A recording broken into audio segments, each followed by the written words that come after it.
Bonjour, nous commençons aujourd'hui une série de leçons sur l'écoulement non uniforme.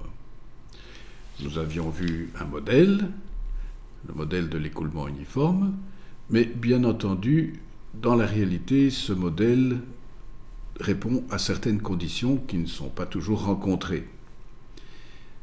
Nous devons avoir l'égalité des profondeurs, des aires mouillées, des périmètres mouillés entre elles, et nous obtenons aussi que la pente de fond est parallèle à SW, la pente de la ligne d'eau, et à SF, la pente de la ligne d'énergie.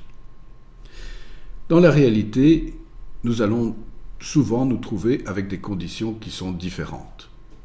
Nous avons ici la Seine à Paris. Nous voyons que l'écoulement paraît assez régulier, mais il n'est pas vraiment uniforme. Dans cet exemple-ci, c'est encore plus clair. On ne peut sûrement pas parler d'un écoulement à profondeur constante. Et dans le cas de l'approche d'une chute, comme ici à Iguassou, nous nous trouvons clairement avec de fortes perturbations de l'écoulement, entre autres dues à l'environnement rocheux, et l'écoulement n'est absolument pas uniforme. Nous devons donc trouver autre chose que l'écoulement uniforme. Et nous appellerons cette autre chose tout simplement un écoulement non uniforme. Écoulement non uniforme que nous définirons de manière très simple en disant que l'écoulement est non uniforme quand au moins une des conditions de l'écoulement uniforme n'est pas rencontrée. Bien sûr, nous devons nous raccrocher à quelque chose. Nous ne pouvons pas simplement définir de manière négative l'écoulement non uniforme. Et nous devons donc avoir au moins une hypothèse qui nous permet de nous raccrocher à ce que nous savons. L'hypothèse fondamentale de l'écoulement non uniforme, ce sera de dire que les pertes de charge de l'écoulement non uniforme sont les mêmes que celles de l'écoulement uniforme dans les mêmes conditions. On va essayer de comprendre ce que cela signifie.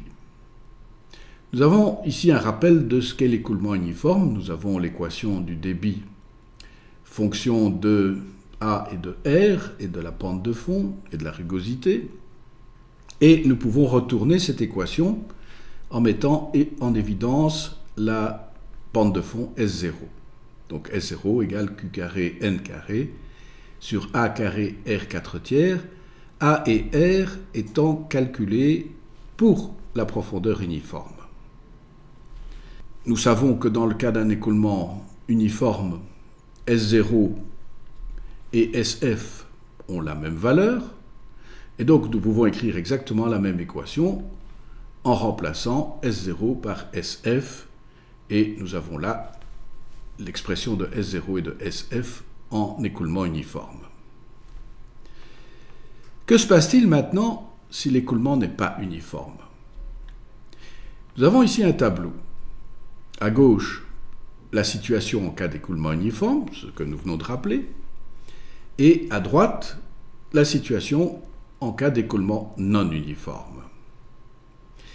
Si nous regardons d'abord les équations qui concernent la pente de fond,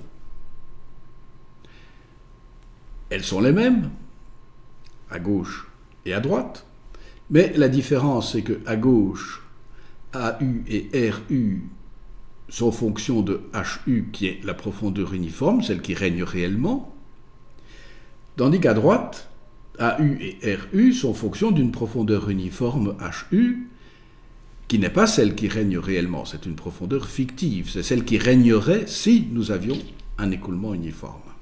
Si par contre nous comparons SF, à gauche, SF dépend de AU et de RU, eux-mêmes dépendants de la profondeur uniforme HU.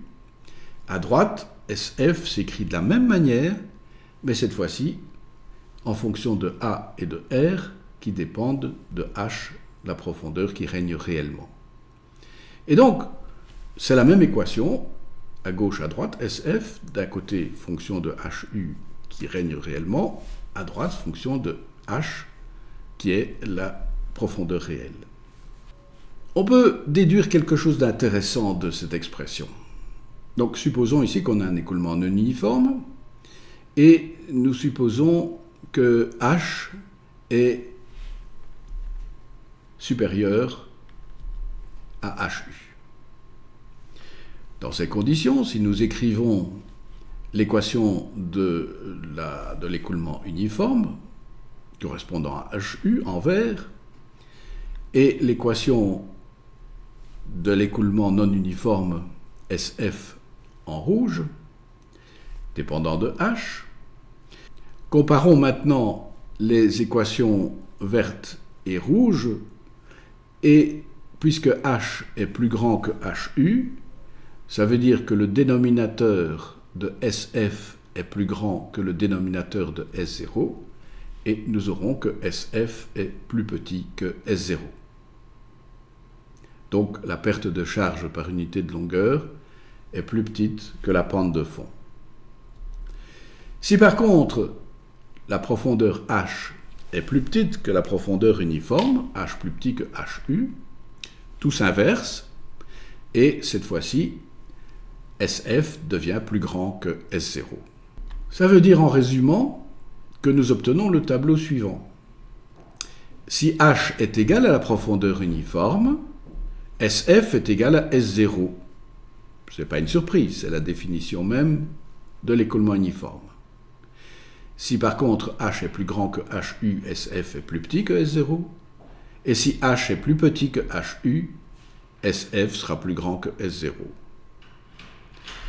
Nous pouvons en déduire que pour une rivière, en considérant que S0 c'est la pente de fond et c'est en quelque sorte l'énergie qui est offerte par la géométrie de la rivière, et que SF c'est la consommation d'énergie, nous pouvons en déduire que finalement c'est l'écoulement uniforme qui est le plus naturel pour la rivière, puisque c'est celle qui offre l'énergie par la géométrie de la pente de fond, égale à la consommation d'énergie due au frottement. Et quand on s'écarte de cette situation, on peut s'en écarter pendant un certain temps, je dirais même presque partout, on s'écarte de cette situation, mais en moyenne, nous devons revenir à une situation d'écoulement plus ou moins uniforme. Et donc l'écoulement uniforme, même s'il n'existe pas réellement en beaucoup d'endroits, reste un écoulement de référence par rapport auquel nous comparerons tous les autres. Alors comment aborder l'écoulement non uniforme, qu'on appelle aussi écoulement graduellement varié? On va commencer par introduire un certain nombre de notions. Vous en avez ici la liste sur cette table des matières. Et nous allons commencer par une notion extrêmement utile dans la pratique, qui est celle d'énergie spécifique. Nous allons d'abord définir cette énergie, et puis nous verrons comment le débit peut varier en fonction de la profondeur d'eau pour une énergie spécifique donnée, et comment l'énergie spécifique peut varier en fonction de la profondeur d'eau pour un débit donné. Commençons par définir l'énergie spécifique. Nous avons ici une situation d'écoulement non uniforme, avec la profondeur H, et si nous traduisons ça en termes d'énergie, nous pourrions dire que l'énergie d'une molécule qui se trouve à la surface de l'eau, il y a une partie qui est de l'énergie potentielle, qui est en fait la projection de H sur une verticale, c'est-à-dire H cosinus phi, et une partie d'énergie cinétique qui est alpha v carré sur 2g. Et l'énergie spécifique, ce sera précisément de définir cette énergie, l'énergie totale, l'énergie potentielle plus l'énergie cinétique, mais à partir du fond de la section, c'est-à-dire à partir du point B. Et donc nous allons définir l'énergie spécifique avec l'équation qui apparaît maintenant. Nous savons que cosinus phi, on peut le calculer comme étant racine de 1 moins sinus carré phi, et sinus phi c'est S0, c'est la pente de fond. Donc on aura h racine de 1 moins S0 carré. Et de même que alpha V carré sur 2G, V est égal au débit divisé par la section, par l'air. Et donc nous aurons alpha Q carré sur 2GA carré. Et donc c'est la définition d'énergie spécifique, c'est tout simplement l'énergie, mais par rapport au point B, par rapport au fond de la section. Et bien sûr, cette énergie spécifique va être définie chaque fois par rapport au fond de la section correspondante. Donc le point de référence varie d'une section à l'autre. Essayons de voir comment cette énergie spécifique peut être utile pour comprendre ce qui se passe dans l'écoulement. Premier élément, nous allons essayer, en fixant l'énergie spécifique, de voir comment le débit peut varier avec la profondeur. Nous avons l'équation de l'énergie spécifique. Nous pouvons retirer de cette équation alpha Q carré sur 2G que nous mettons dans le premier membre. Ce premier membre a l'avantage de varier comme le débit lui-même. Donc il grandit si le débit grandit, il diminue si le débit diminue. Et nous avons ensuite le second membre qui dépend effectivement de la profondeur. Nous pouvons constater qu'il y a deux cas où le débit sera égal à 0, c'est-à-dire où le second membre sera égal à 0 et donc le premier aussi. Premier cas, c'est si la profondeur est nulle. À ce moment-là, l'air mouillé A est nul, et donc alpha Q carré sur 2G, et donc Q est nul. Deuxième cas, c'est si H est égal à E sur racine de 1 moins S0 carré. Dans ces conditions-là, également, le débit sera nul. Ça veut dire que le débit est nul pour deux profondeurs typiques, les deux profondeurs qui correspondent au point rouge sur le diagramme du débit en fonction de la profondeur, mais ça veut dire aussi que forcément, il doit y avoir quelque part un débit maximum et donc une profondeur qui va nous donner ce débit maximum, et c'est cette profondeur que nous allons essayer de déterminer. Comment faire? On va tout simplement dériver alpha Q carré sur 2G, qui, je rappelle, varie comme le débit lui-même, et en poser que cette dérivée est égale à 0. La dérivation n'est pas trop compliquée, et dans la dérivée, nous voyons le terme dA sur ds, terme que l'on peut définir à partir de la géométrie. Effectivement, si nous avons une RA de profondeur h et que nous rajoutons un incrément de profondeur dh, nous voyons que nous rajoutons aussi un incrément d'air dA. Et on voit qu'en première approximation, on approxime le rectangle par un trapèze, mais il ne faut pas oublier que nous sommes dans l'infiniment petit, nous voyons que dA sera égal à LdH, ou encore que dA sur dH sera égal à L, la largeur de la surface libre. Et donc, dans l'équation de la dérivée, ce qui est entouré en rouge pourra être remplacé par L. Si on regarde là, ce qui est entouré en bleu dans la même équation, nous retrouvons l'expression dans l'équation de départ, et donc on peut remplacer ce qui est en bleu par alpha Q carré sur 2G divisé par A carré. En faisant ces deux remplacements, nous trouvons une expression dans laquelle à droite se trouve racine de 1 moins 0 carré, donc qui ne dépend que de la pente, et à gauche alpha Q carré L sur GA cube, qui dépend via A et via L de la profondeur. Et cette expression est donc une expression qui nous permet de calculer la profondeur dans les conditions de débit qui sont celles qui nous intéressent, et cette profondeur qui correspond à l'équation, qui est la solution de cette équation, nous allons l'appeler la profondeur critique qui donc par définition est la profondeur pour laquelle, pour une énergie spécifique donnée, le débit est maximum. Conclusion, si on choisit un débit donné inférieur à ce débit maximum, nous voyons qu'il y a deux points qui sont sur la courbe pour une énergie spécifique donnée, le point A, le point B, Et à ces deux points vont correspondre deux profondeurs. Il y a donc, pour le même débit et la même énergie spécifique, deux manières de réaliser l'écoulement, une avec une grande profondeur, comme l'indique le point A, ou une avec une plus petite profondeur, comme l'indique le point B. Regardons maintenant ce qui se passe quand on s'intéresse pour un débit donné, cette fois-ci, à la variation de l'énergie spécifique en fonction de la profondeur. On doit moins modifier l'équation, on va simplement la diviser par racine de 1 moins s0 carré pour la facilité, et nous avons l'expression qui se trouve sur la diapositive. Et nous voyons que cette expression a aussi quelques propriétés intéressantes.